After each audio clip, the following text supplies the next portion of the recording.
नमस्कार दोस्तों, RJ education में आपका स्वागत है। दोस्तों, पिछली वीडियो में हमने बात की थी हिमालयी नदियों की। अपवा तंत्र के अंदर हिमालय से जो नदियां निकलती हैं, सिंधु, गंगा, ब्रह्मपुत्र, उनके बारे में बात की थी।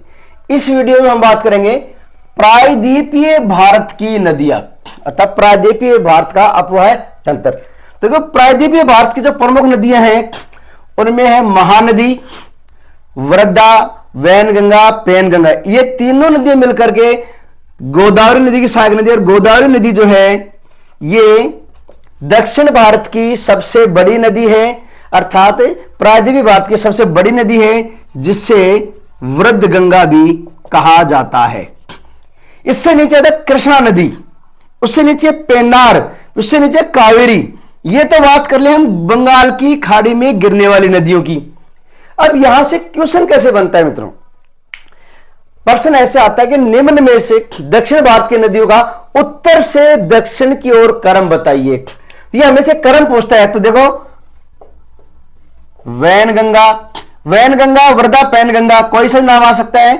उसके बाद में है गोदावरी, गोदावरी के बाद में है कृष्णा और पेन्नार, और इससे नीचे आएगी कावेरी। तो ये जो क्रम है उत्तर से दक्षिण की ओर प्रायद्वीपीय नदियों का, अक्सर यहां से प्रश्न आता है। ये यूं पूछ लेते हैं कि दक्षिण से उत्तर की ओर दक्षिण भारतीय नदियों का क्रम। तो दक्षिण से उत्तर की ओर चलेंगे तो सबसे नीचे है कावेरी, उससे ऊपर है पेन्नार, उससे ऊपर कृष्णा, उससे ऊपर गोदावरी और वैनगंगा। ये तो बंगाल की खाड़ी में गिरने वाली दक्षिण भारत की नदियां हैं। अब कुछ नदियां जो है वो अरब सागर में भी गिरती हैं। उसका कारण क्या है? तो उसका सबसे बड़ा कारण एक तो है पश्चिमी घाट और जल विभाजक रेखा। दोस्तों देखो, सह्याद्री पर्वत या पश्चिमी घाट जो गुजरात से लेके और कन्याकुमारी तक फैला हुआ है, यह पश्चिमी घाट है, जिसके बारे में मैंने पिछले वीडियो में बात की थी। पश्चिमी घाट से पानी का बहाव जो पश्चिम की ओर है, तो यहां पे दो तीन नदियां निकलती हैं। एक तो पेरियार, पेरियार, और दूसरी है पांबा। तो दक्षिण भारत की सबसे दक्षिण में पश्चिम की ओर बहने वाली नदी है पांबा। यहां से अक्सर प्रश्न आता है कि पश्चिम में बहने वाली दक्षिण बिंदु पे अंतिम नदी कौन सी है? तो दक्षिण की तरफ पश्चिम में बहने वाली नदी है पेंबा। अब ये नदियां पेंबा, पेरियार, और ये है ताप्ती नदी, नर्मदा नदी और माही, माही, नर्मदा और ताप्ती, ये भी पश्चिम की ओर बहकर खंबात की खाड़ी में अपना जल उड़ेलती हैं। अभी पश्चिम की ओर क्यों बहती है? क्योंकि ये एक जल विभाजक रेखा है। जल विभाजक का अर्थ है कि यहां से उच्चावचीय इस तरह करती हैं। इनका इस पार्ट का इधर का जो बहाव है वो पश्चिम की ओर नीचे है, इसलिए नदियां पश्चिम की ओर बहती है। इससे इस साइड का जो ढलान है वो पूर्व की ओर है, तो इससे इधर जो नदियां निकलती हैं वो सारी बंगाल की खाड़ी में गिरती हैं। और इस जल विभाजक रेखा पश्चिम की ओर जो नदियां हैं वो पश्चिम में खंबात की खाड़ी और अरब सागर में गिरती है। ये पश्चिमी घाट है। ये हमारे इसके साथ में ये जो है ये जल विभाजक रेखा है, और ये दिल्ली से ऊपर की अगर यहां की बात करें तो इससे ये जो नदियां हैं ये नदियां अरब सागर की ओर गिरेंगी पश्चिम की ओर, और इधर की जो नदियां हैं वो सारी बंगाल की खाड़ी की ओर। अब बात करेंगे कि बंगाल की खाड़ी, प्रायद्वीपीय भारत की नदियां और हिमालय नदियों में क्या प्रमुख अंतर है? हिमालय नदियों में और प्रायद्वीपीय भारत की जो नदियां हैं इनमें क्या अंतर है? तो देखो, कुछ पॉइंट है अंतर के। सबसे पहला अंतर यह है कि हिमालयी जो नदियां हैं वो नित्य वाहिनी है। नित्य वाहिनी का अर्थ है हिमालयी नदियां वर्ष भर बहती हैं। क्यों बहती हैं? क्योंकि हिमालय में बर्फ जमी रहती है, वो बर्फ पिघलती रहती है और इनको निरंतर पानी मिलता रहता है, जिसके कारण हिमालय नदियां वर्ष भर बहती हैं, और इनका जो पानी है वो होता है ठंडा। पहला अंतर। जबकि प्रायद्वीपीय नदियां हैं ये है मौसमी, अर्थात प्रायद्वीपीय भारत की जो नदियां हैं वो अधिकांशतः वर्षा काल के अलावा सूख जाती या उनमें जल की मात्रा बहुत ही कम हो जाती है, एक संकरी सी नली से बन जाती है।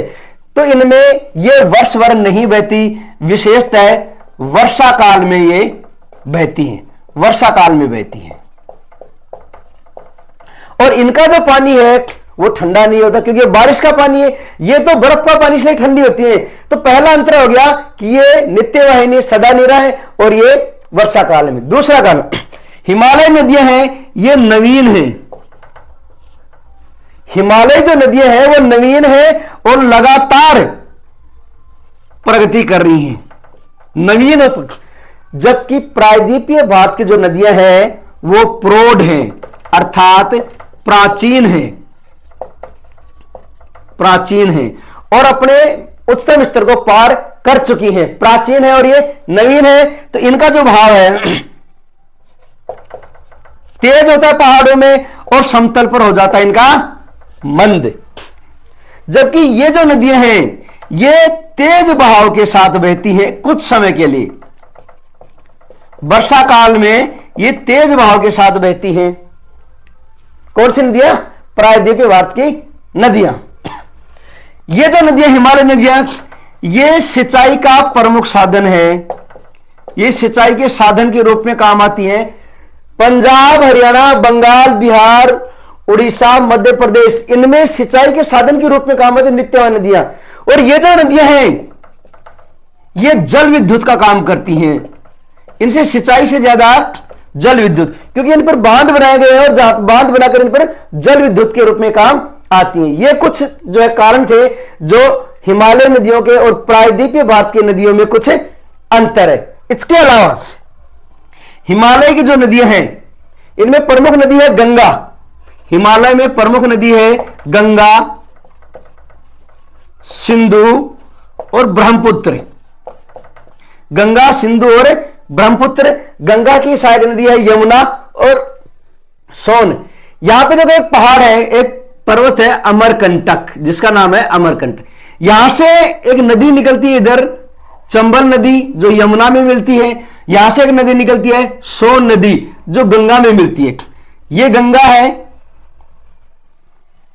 और यहां से निकलती है यमुना। ये यमुना में मिल गई, यमुना मिल गई गंगा में। और ये जो सोन नदी है ये मिलती है सीधी गंगा में और यह चंबल नदी।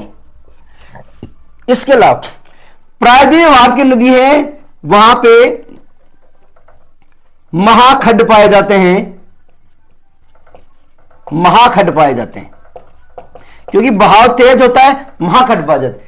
चंबल एकमात्र ऐसी नदी है जिसे उत्पाती नदी कहते हैं, उत्पाती नदी, क्योंकि यहां पे ये जब कटाव करती है तो कटाव करने से यहां पे बड़े बड़े खड्ड बन जाते हैं और खड्ड बनने से ये डाकों का एक आश्रय स्थल भी बन जाता है। इसलिए ये फेमस है कि चंबल के डाकू। तो ये थी हमारी कुछ प्रायद्वीपीय भारत की नदियां। इसके अलावा प्रायद्वीपीय भारत की नदियां जो है इनके मुहानों पे, यहां पे चेन्नई बंदरगाह है, यहां पे विशाखापट्टनम बंदरगाह है, यहां है विशाखापट्टनम बंदरगाह। महानदी के पास में देखो यहां पे एक चिल्का झील है, चिल्का झील। ये चिल्का झील भारत की खारे पानी की झील है और यहां पे नेवी का ट्रेनिंग सेंटर भी है, चिल्का झील। इधर की बात करें तो यहां पे मुंबई बंदरगाह है, मुंबई बंदरगाह, और यहां पे त्रिवेंद्रम, और यह है श्रीलंका। तो अरब सागर और बंगाल की खाड़ी की नदियों की हमने बात की। अगले वीडियो हम बात करेंगे भारत की प्रमुख कृषि और फसलें। जय हिंद।